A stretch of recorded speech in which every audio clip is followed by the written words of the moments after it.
Well, good morning and hello there, Elena. Thank you for taking the time today. Hi, Zach. How are you? I'm doing well, thank you.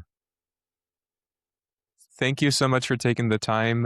This has been an interesting project, this Lightwall one that we've been working on for about a semester, and really excited to chat more with you about it and kind of dive deep into the world of AI and the world of publishing things, bringing things to market, going live with something that is not quite software, not quite hardware. Really excited to be here today. Likewise, I see a lot of people saw your LinkedIn post about the Lightwall project. Tell us about it, what it is. Sure. I have prepared a couple of visuals too, but Lightwall was an experiment that we ran. It was a collaboration I did with a group of students at Cal State Fullerton and an artist named Rita Seuss. And we wanted to come together and build a piece of artwork that only existed because of AI. And I think most folks in the art space don't generally think of AI very highly.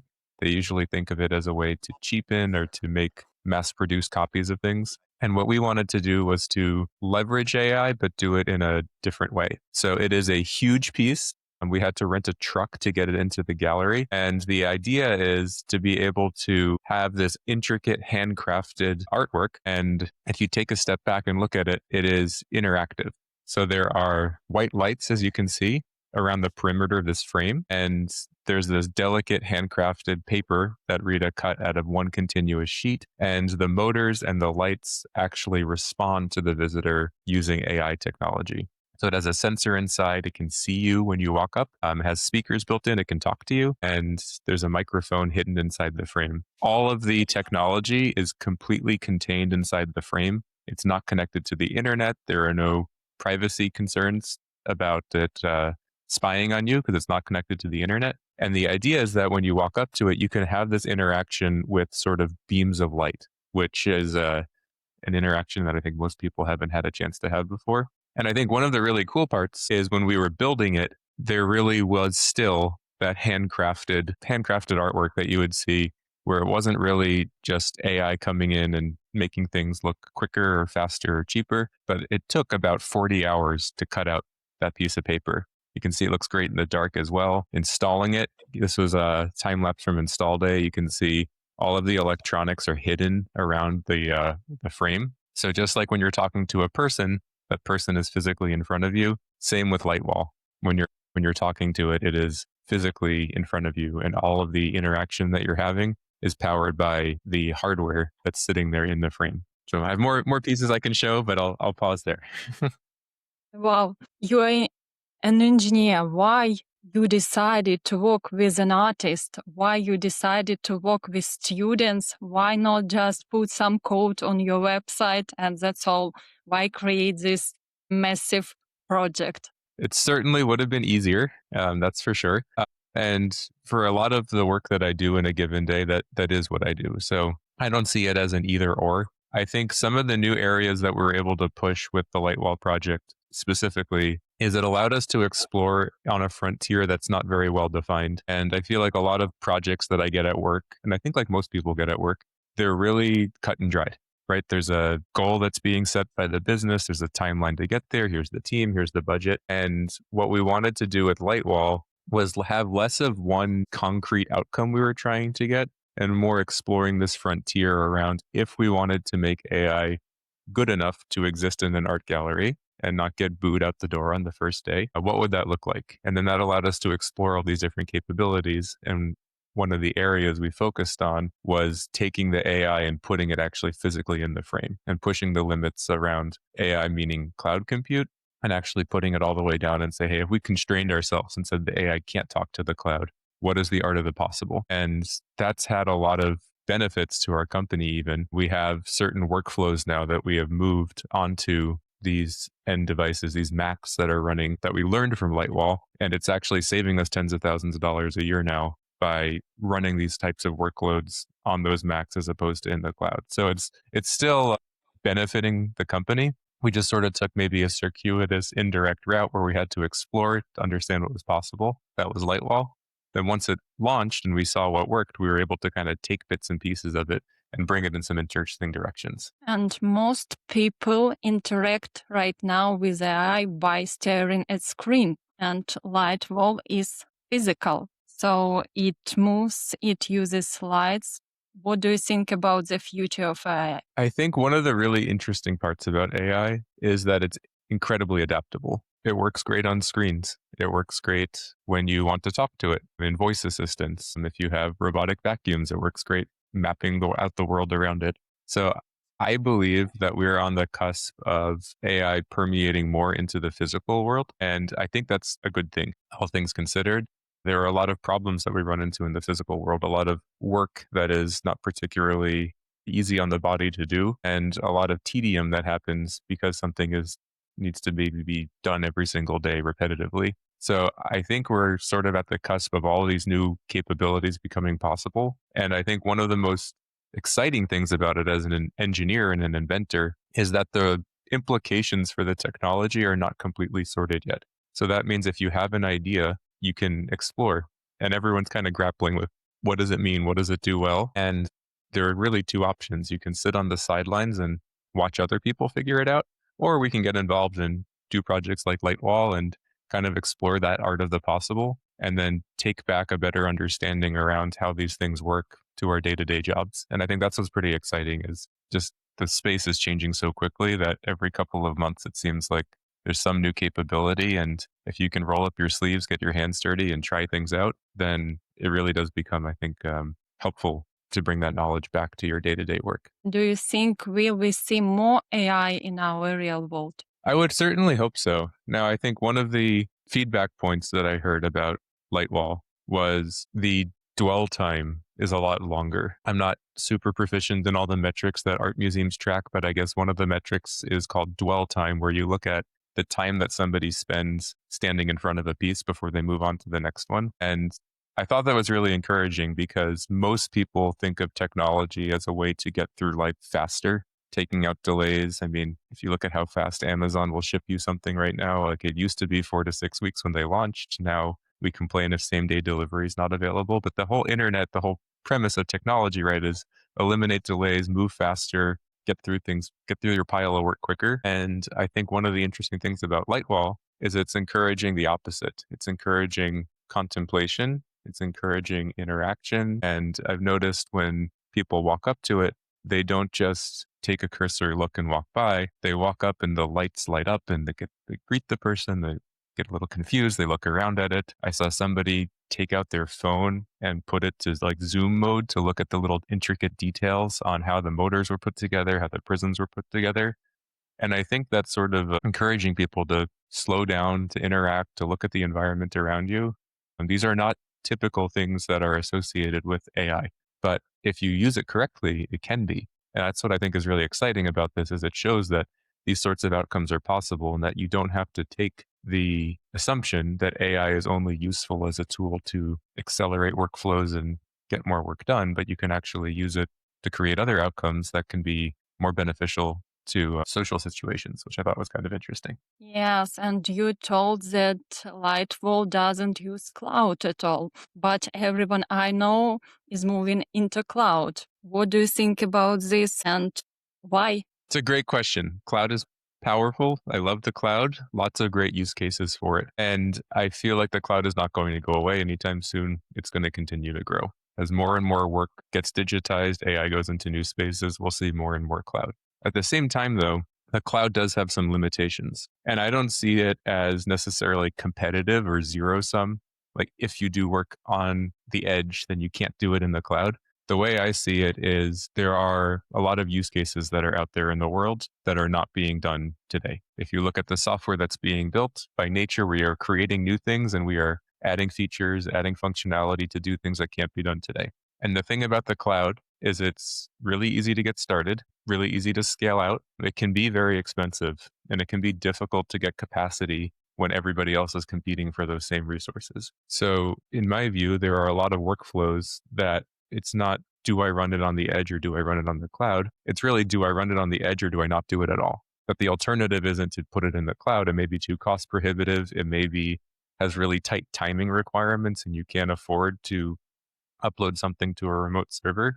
And I think that's really where people should be spending more time on is exploring that white space about what problems do we have as society today that are not being solved.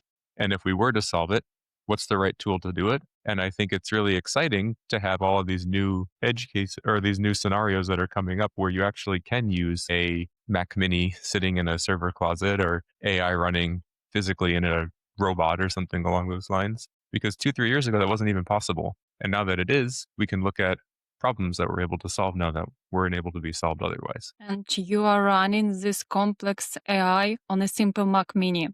Are we being oversold, or how does it work?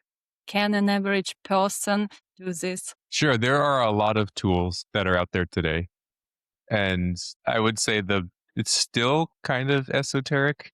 It helps to be an engineer to when you pull things down. Sometimes things don't work immediately, but it's certainly getting better. I mean, in the last few months, we've done a lot of benchmarking to understand for this Lightwall project kind of what can't we do.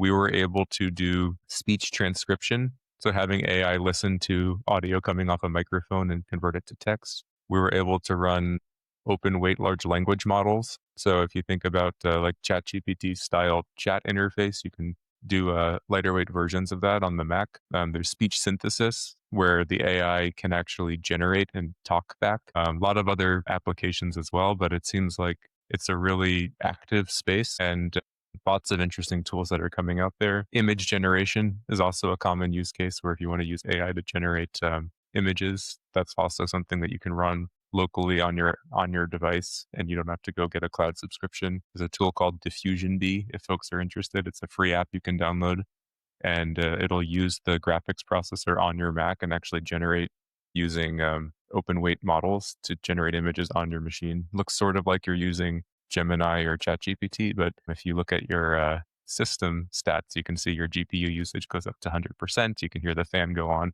and your laptop is actually going to work for you. Right now, you are talking about another use cases, but what goal did you have when you just started with Lightwall, and did it change? It's a great question. So the goal that we had initially was that we wanted to create an interaction that would be impossible without AI. And that led to a couple ground rules. So the first ground rule that we wanted to have was that the piece needed to look like a work of art.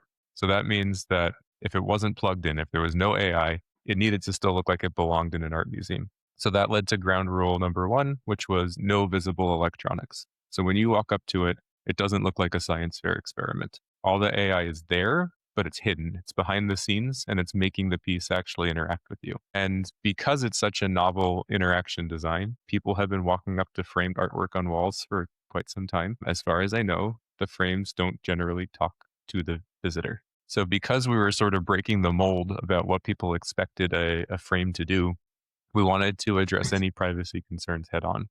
So that's why we had that idea about not being even connected to the internet. Then there's no way that I can collect anything. We don't even write anything on the hard drives on the device. So I think for those sorts of applications, it's helpful to kind of take an extreme view that's maybe more ideological than something you would do in business if you didn't have as many constraints or you had like a particular goal you needed to come up with. But by having that very extreme view, you can sort of make a statement piece. And I feel like our statement piece was AI can let you have a conversation with beams of light. And this is something that people are spending more time in front of than other art pieces of artwork. And it kind of encourages you to think about when you leave, maybe not just accepting the mainstream narrative around what AI is here for and looking at it more from first principles around what are the problems that you're facing in your life and how can we use these tools to solve those problems. So it's more about creativity and connecting things that can't be connected. Exactly. That's a great way to put it. I probably should have led with that. Okay, and what about your goals now? Did they change? Yeah, I think it's opened up quite some new horizons. The reception that we got after posting it, we talked about the project, we talked about different bits and pieces, but I think there was one post we did on LinkedIn and Reddit afterwards that got over 500,000 views around this idea of using Mac Minis to run AI workloads. So I think there's been a ton of feedback that we've gotten, mostly positive, generally positive, I would say. And I think the directions that we're going in now we're still just getting started and exploring. I think there's a lot more use cases that we'd like to look at, areas where it maybe didn't make sense to deploy AI because it would have been too expensive for the workflow, but now maybe makes sense to do that again. So in our products at Yembo, we're also looking at areas where we can continue to apply this. We made all of the source code, all the designs to Lightwall open source. So I've gotten some feedback from people who are interested in remixing it, maybe making a variation.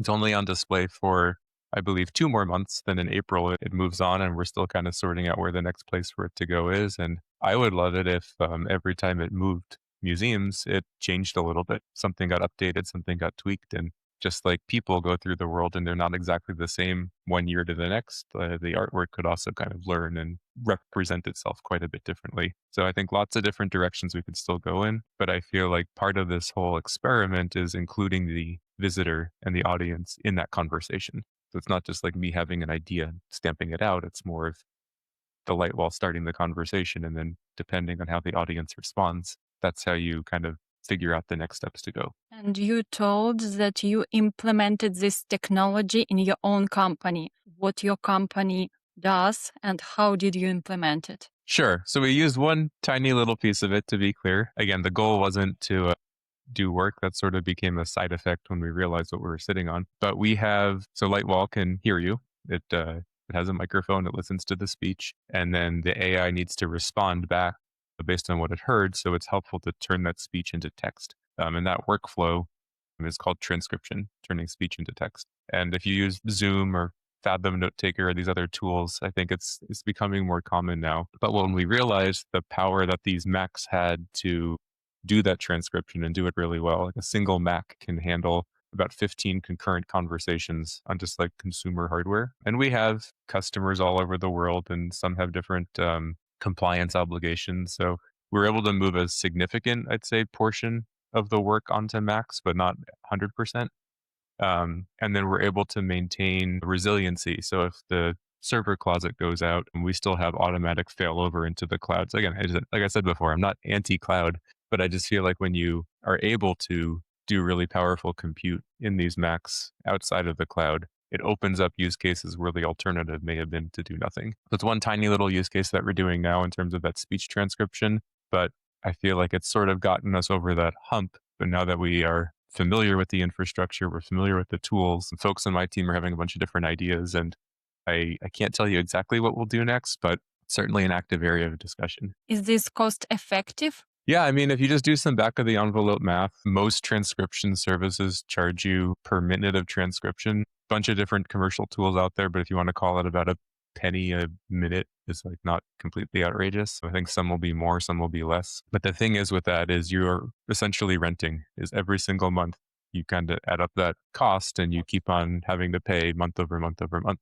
When you do the max, you do have some recurring costs. You have to have power, you have to have internet connection, you may need to get insurance policies, depending on where you're hosting it. And so there are some, but most of the costs are front loaded and done up front. And for us, it was about break even in about 6 weeks. So over the course of 3 years, if you buy a Mac at AppleCare and you have coverage over 3 years, the ROI is orders of magnitude in terms of cost savings. So it's one niche use case. I don't think you should expect that everywhere in the world where you deploy it. But I would say for this particular one, it's an area that the Apple Silicon like really does a good job on. And I remember that before your launch, we met and I suggested you to put this project on Reddit because Reddit likes projects like this, and on LinkedIn. And now you told that you have 500,000 views. It's just impressive. You just started. Did you plan this and did you expect this, and how did this happen? I was maybe completely naive, but I was shocked. I mean, you had suggested posting on LinkedIn. I said, okay, Elena, like I don't really use, or you suggested Reddit. I said, okay, Elena, I don't really use Reddit. I'll go make an account. And then I was kind of overwhelmed with all the number of subreddits. So I just picked r/Mac because that was easy, talk about Macs. And I remember the day that I posted, I thought it was going to be like a niche nerdy thing. I mean, I had a picture of this stack of Mac minis and talked about what my cost per kilowatt hour was. It was a pretty nerdy post, if I'm being honest. It wasn't something that I intended to kind of go viral. And then like my phone just went crazy. Like, I remember the LinkedIn app was crashing because there were too many people, like, DMing me and adding me, and, I tried to respond to all the comments, but I think there were a couple hundred, and I was just completely blown away at the reception, and now that I've had some time to, like, kind of think about it afterwards, I think it wasn't really just that there's a stack of Macs. I think the value there was that the capability that these machines have and what is becoming possible, I think people are learning. I think that's really what people took away from that was they didn't realize how stark the contrast would be. They didn't realize that these are not low-end entry consumer grade toys, that they're actually can be like real enterprise machines. And I think that's really the truth that we hit on was kind of causing people to reconsider what they thought these machines were. I read comments, people were impressed and had a lot of questions and suggestions.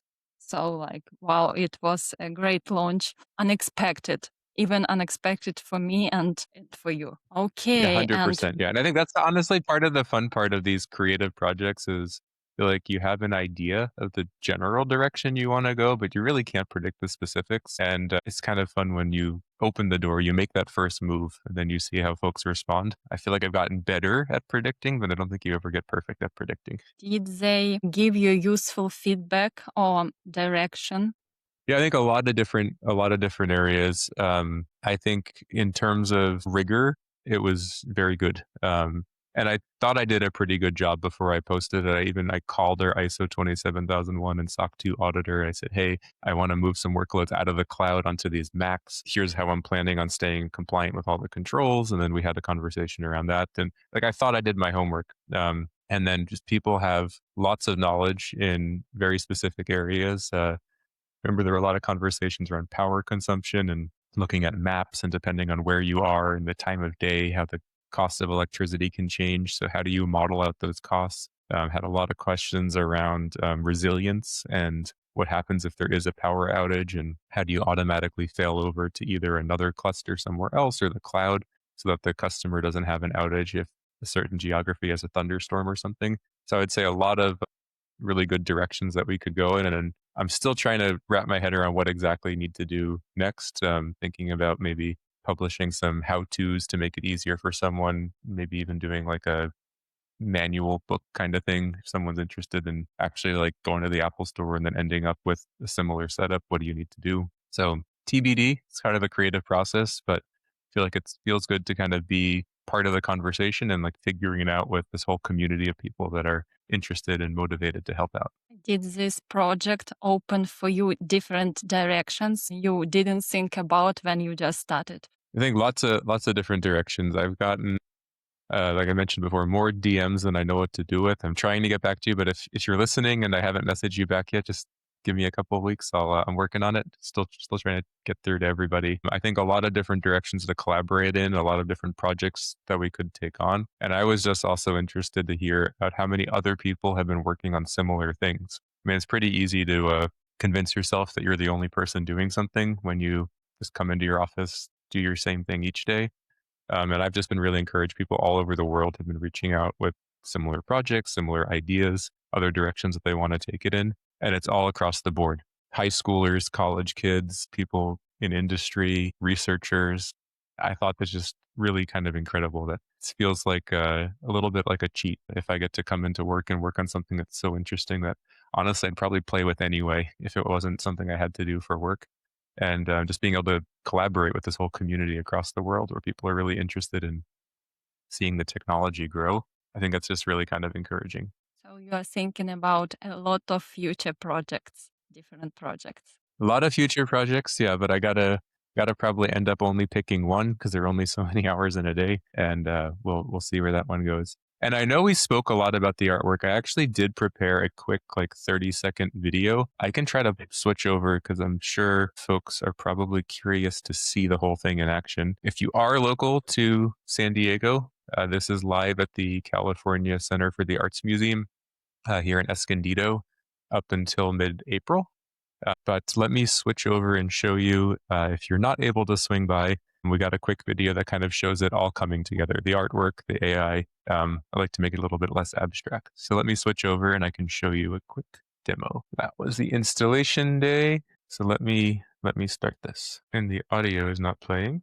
We're going to try this again. Sorry. Sometimes the audio doesn't work well. But what you'll see is just a quick video where I walk up to the piece and it senses me, and then it talks to me, I talk to it.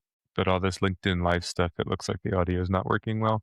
For the sake of time, I'll just show it. And then if you're curious, you can let me know in the comments. I can send you a YouTube link afterwards. You can say you walk up to the piece and it lights up and greets you. And then when I speak to it, it listens and it talks back. So in the interaction, you maybe approach it because it looks like a piece of artwork, but then when you start to look at it and you start to examine the details, it actually greets you, which most artwork pieces don't do. And then because it has that sensor in it, it can detect humans. It has a radar in it.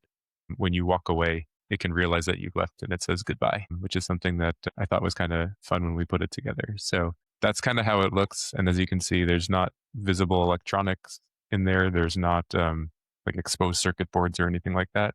But the basic idea is like, how do we make it look like a piece of artwork, but then behave in a way that feels natural, but is also something that no one's ever seen before. So I think one question that I heard was kind of where to see it and where to go. I think I mentioned before. So California Center for the Arts Museum in Escondido. It's on display till mid-April. And in terms of if you're interested in learning how it works, we did open source everything related to this design. So the 3D model, computer-aided design files, the schematics, the electronics, the bill of materials, the software on it.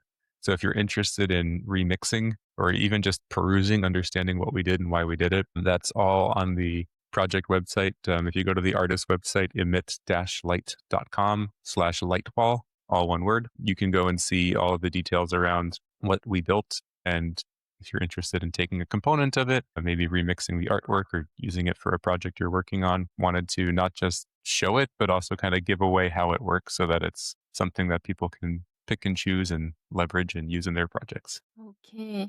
Thank you so much, Zach. It was like great in terms of technology, art, and viral launch. For me, it's just great when you shared with me your metrics. I didn't believe because I hoped, but I didn't expect.